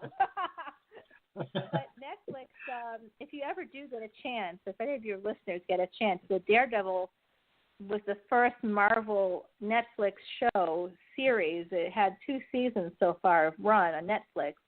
And the entire Marvel universe that kind of centers around the New York City area, including Luke Cage, Jessica Jones, most recently Iron Fist. They're all going to be coming together, and the one character that kind of pulls them all together is actually Rosario Dawson. You all know her. She was in, I think she was in Men in Black. She's been in a bunch of different movies. I think she's also a voice actor. for the Star Wars animated series. I know she is. So she's like really beautiful, and she plays a nurse in the New York City area Hell's Kitchen, which is where she starts, but she shows up in Luke Cage. So Daredevil, Luke Cage, Jessica Jones, and Carrie Ann Moss, who I was referring to The Matrix earlier with Keanu Reeves. Carrie Ann Moss, she's actually a high-powered lawyer in Jessica Jones, I think is where we first meet her. But she also shows up in The Iron Fist, which just came out, I think about a month or so ago on Netflix. And I have to say, have you ever read like any of those comics? Because I know you were a comic book fan. Oh, yeah. Yeah. Iron Fist, I loved the Iron Fist growing up, weirdly. He was like all kung fu like stuff. But the show, so the first like 4 episodes of the show, I fell asleep. Like I didn't make it through a single episode of those first 4. I just couldn't. I would fall asleep. And so I decided one afternoon, I was burnt out of writing. I'd been up all night. I was up until 5 o'clock in the morning today, and so like I do like a lot of writing and editing when everybody is sleeping. So I have like quiet. I need the quiet time. So I was burnt and I couldn't think anymore. And so I'm like, you know what? I'm just going to fucking watch this, try to get through it. It's my quote job. So I started with episode 5, even though I'd fallen asleep at episodes 1 to 4, and I really liked it. I'm not gonna lie, I really liked it. It got better. If you were like me and you kind of got stalled out on those first 4 or 5 episodes, keep going because it really does get better. And I actually think it's one of my favorites now. Like I love Luke Cage. I love Jessica Jones. That was so weird. Because it was all about, she's got super strength, but she had a stalker, like a mutant guy who could like get into her head and stuff. And anybody that's read my blog knows too that I had a stalker myself, like a very serious one. And that show, after I'd watched that show and I had PTSD as a result of watching it. Like, I have flashbacks. I didn't have them, you know what I mean? But, like, 'cause I was sleeping with a gun and showering with a gun. Like, I had a serious, like, arrows were shot into my house. So it's not like, people are like, oh, a stalker, like cyber stalkers. No. Yes and no. Like, actually, people living, just a few miles from my house were fucking with me in a way that was, deadly. And so, I'm watching this, about this woman. She's got super strength. I don't have super strength, and all the things that kind of happen to her. And stalking is such a serious issue too. In America, it's really bad. Like the statistics are staggering. 72% of the murders of women in this country, of femicide, is because of a stalker. And 8 out of 10 women that are stalked are killed by their stalker. True. Yeah. So it's like not a joke. And more than 60% of us, just like me, like if you live, the reason why you live is because you leave within a year of it starting, which is what I did. I ended up leaving after 8 months because when you're sleeping with a gun and you're showering with a gun, you realize that things are only going to end one way. And all I can say is I've been a vegetarian for 24 years. I think it's 24 years this year. I don't eat meat, not because I didn't like steak, because I love me some steak. I don't eat meat because, oh, man, I sometimes miss it. Like I'll smell it or something. Like I'll drive by a Burger King and I'll be like, oh, fuck. I mean, I'm like pregnant with my son. And all I did was eat, like, McDonald's hamburgers. I craved meat so much, which is probably why he's 6'5", but he could thank me later for that. He'll never thank me for anything. But kids, that's just how they are. Ungrateful little shit. Really, that's so true. They don't appreciate anything that we did for them, and hopefully one day they'll be like in their 40s and they'll have ungrateful kids, and they'll be like, damn it, I was such an ungrateful little bitch. My poor mother. Look what I'm putting up with now, you know. But you know, I'm sort of I'm a vegetarian because not because I didn't like meat, but because I didn't want to sustain my life. And no judgment if you still eat it. I'm not judging anybody at all. Right. Just from my personal preference, I didn't want to sustain my life because I came from abuse and stuff like that. I didn't want to sustain my life on abuse, violence, death. I didn't want any part of any of that anymore, and to the extent that I didn't even want to eat meat because that represented that to me. It doesn't have to represent it to you, and I'm not judging, but I just didn't eat meat. And my son, you know, he's a vegetarian now, but he came to that later, like in his mid-20s. He decided he wanted to do the same thing for the same reason, because he's a huge animal lover. You know, my God, the kid, like, fucking fosters cats like you wouldn't believe. He, like, saves pit bulls, you know. And even growing up, he'd be walking home, and every day, it seemed like, it wasn't every day, but I think it was at least every week, he'd bring home some injured animal. You know, I'm like, oh, no, not another one. He just loved animals. Wow. So, you know, so for me, that's why I do it. So you can't even imagine the difficulty, the thought of shooting a person, even in self-defense. And I believe we all have the right to bear arms. Like, I really do think every woman especially should carry 100%. Carry that fucking gun, girls, because you don't have the same muscle mass. And if your attacker is male, which is pretty much 85% going to happen if you get attacked, it's not going to be another woman. And even if it were, you know what I mean, you got to carry, because you got to protect yourself. You could shoot him in the foot. You don't have to kill them. But unfortunately, you know, I don't know how this is the case. You know, you talk about the paranormal stuff. I hadn't shot a gun my entire life.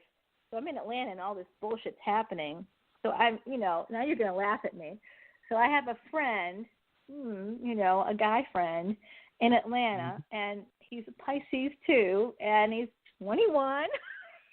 I'm 43 anyway. No judgment. Anyway. No judgment. He said, yeah, no judgment. He's probably, I don't know if he's listening. He might be. We just talked the other day. I'm like going to go see a concert in July, and he's like, oh, I drive up and see it with you, but I'm going to be in Hawaii. I'm like, Jesus, I'll go with you to Hawaii, and then we could go to the concert another time. Yeah. Oh, I know, right? Oh my God, too. He's tall and so good looking. Fuck. Anyway, he's like, look, I'm gonna take you to the gun range that I go to. I think it was in maybe Canton, Georgia. And he's like, look, I'm gonna take you. I got he had a little 38 special. He's like, it's a little 5-shooter, and you know you can do it with one hand. It's perfect for you. And he brought a bunch of his guns, and I chose that one was the easiest one for me to use. And I pull off my first shot. I fire my first shot. I don't even know how to hold the gun properly. The owner of the place is walking in back of everybody, watching people, and I get it literally right between the fucking eyes, and of this shadow man basically, and it was 25 feet out because I wanted to practice with someone that was maybe across the room from me or something. If I got caught unawares, I wanted to be able to not. You can't always shoot at close range, right? So I wanted to that's how I wanted to start, and it went. I didn't even aim, and it went right between the eyes, and the owner walks up to me and he's like, you're holding the gun wrong. I'm like, oh, okay, I didn't know. And he shows me how to hold the gun. He's like, okay, try it again. He's like, just try it. So don't aim. Whatever you did before, do it again. And it went to the heart, exactly in the target for the heart. And the guy's looking at me, and he's like, all right, let's do it again. You know, and then I get the head again, and he's like, do it again. I get the heart again, and he's like, he goes, well, I got to get new targets, and he got me new targets, and he was like, all right, now try to aim, and I'm fucking Annie Oakley, I just a natural, I'm a natural with guns, so I didn't know that, but that's awesome. Now I do, Yeah. So anyway, I still, even though I know how to use a gun, you know what I mean? Like I just felt like, I don't know. I didn't want to shoot anybody, and I didn't want to be shot with my own gun either. I didn't want, No, I didn't want to be shot with an arrow.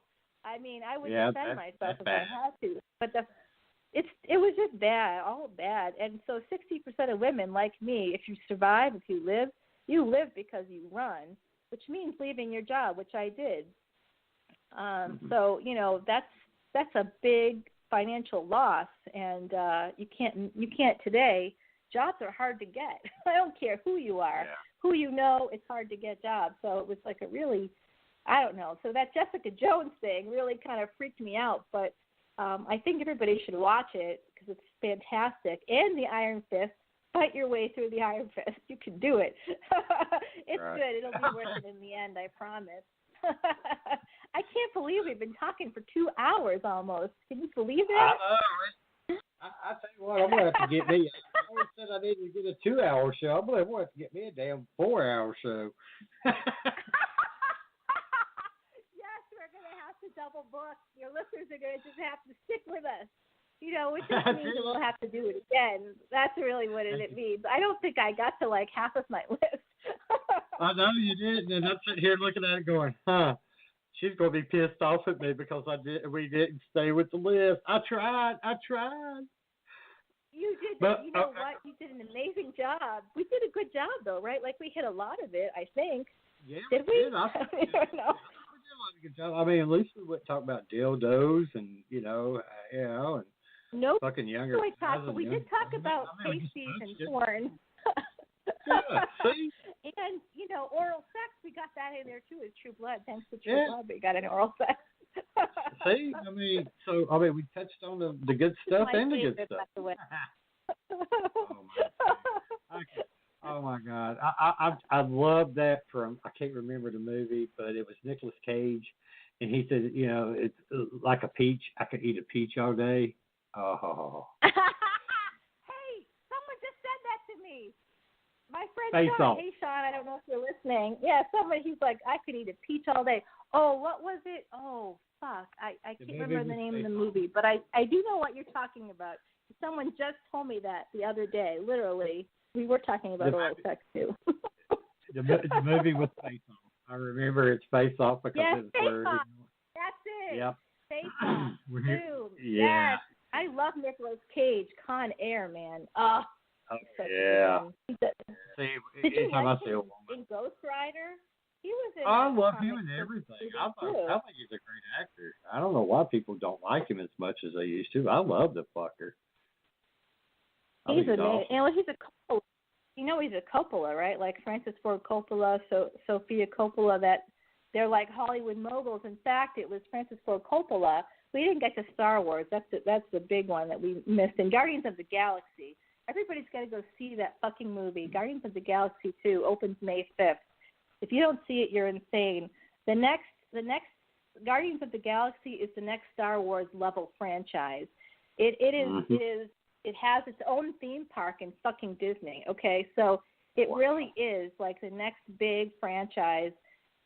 Go and see it. And it was discovered. It had been a forgotten comic, and then Marvel had this like internship program, I think in 2009, and it was a woman, I think a Jewish girl too, actually, Miss Smarty Pants there, and found it. Like they just threw it at her. They're like, oh, here's this old comic that nobody cares about anymore. Try to make a script out of it, and she did, and she got all kinds of attention, and then it went through multiple directors, and by the time it got to the director that J.J. Abrams now, I think it's J.J. Abrams.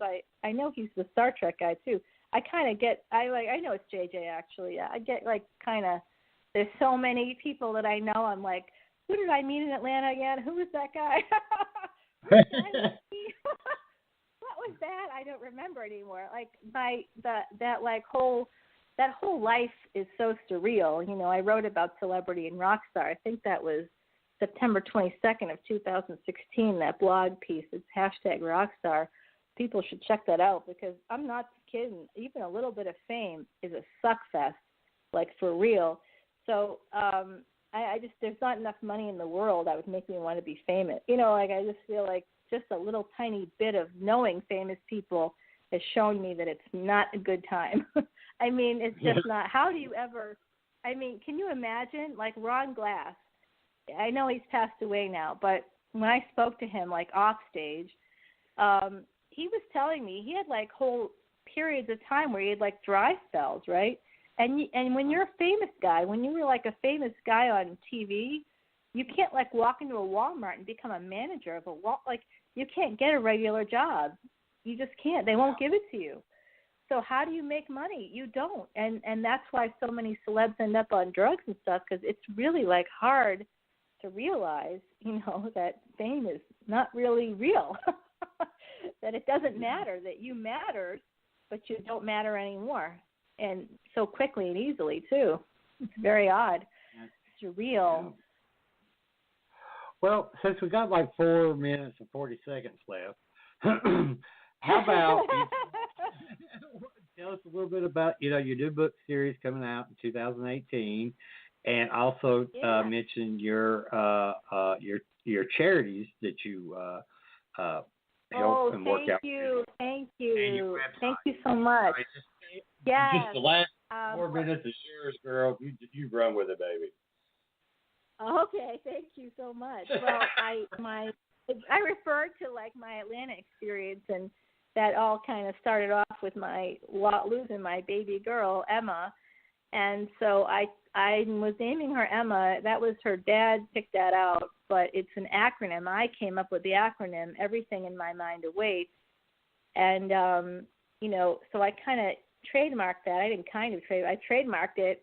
And it's now something that I use to help kids.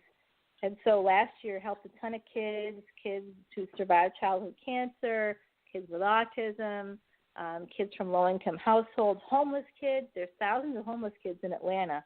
So I did a fundraiser for them in the fall, part of this little haunted. I did like a paranormal thing and did like some haunted-themed events, ghost-related events in cemeteries, and one was in Salem, Massachusetts, which is like one of the most haunted cities in America, and one was at Oakland Cemetery in Atlanta, and we helped homeless kids, and we helped handicapped kids, and we just did a lot of cool stuff last year. And then this year, so far, actually, this year's going to be interesting. So this year we already raised money and are sending a kid from a low-income household to a 4-H camp for a week this summer in New York. Like, we've helped kids in 7 states so far. And now we're going to go international this year, actually in a few months. We're going to be helping childhood cancer patients in Ireland because my family, my Irish ma, my ma was from Ireland, from County Cork. So I want to help, like, I'm going to start where I started. You know what I mean? So I've done Boston, Atlanta.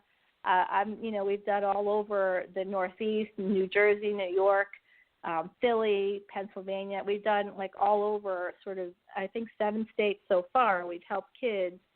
And everywhere I've been, I'm helping kids. And so my family comes from Ireland, and I'm going to give a shout out to Anastasia Vodka, my girl Yulia, who is the CEO of Anastasia Vodka. If you haven't heard of it, it's like unbelievably delicious vodka because it goes through a process of like super purification, like 5 times purified. And she and half of my family is from Ukraine, and her family is from Ukraine. So I think we're going to be getting together and doing some stuff. This tour that I was putting together a few years ago, I kind of got delayed because of my own like stuff that I'm trying to write books and stuff, but we'll eventually get this tour on the road, and she's going to be my partner in crime, I think, and we want to raise money like $10,000 in each city that we end up in, but also match that for different cities in Ukraine to help kids. Yeah, so like this is going to it's becoming global now, and we're hoping that it becomes global, but that's an awesome thing. And then RebeccaHousel.com is the blog, 1 million readers in 97 countries. I just counted the 97th country the other day, for fuck's sake. 97 countries. Let's go. You go, girl. Right, look at that. Work it. Save a horse like a cowboy. Hey, Ride a cowboy's face. It should be. So bad. I take it you really like that. Oh my God, man, do I miss We may it have too? to Yeah, delve into that more. I need me some of that. Oh God, this has been so much fun. Thank you so much for having me on. And I'm sending out prayers and healing to Robin and her family, and I hope everything goes well there. But you've been a doll. I so appreciate you. You're amazeballs. We'll get you back on. We'll get you back on because I do enjoy listening to you and looking at your pictures while you're talking.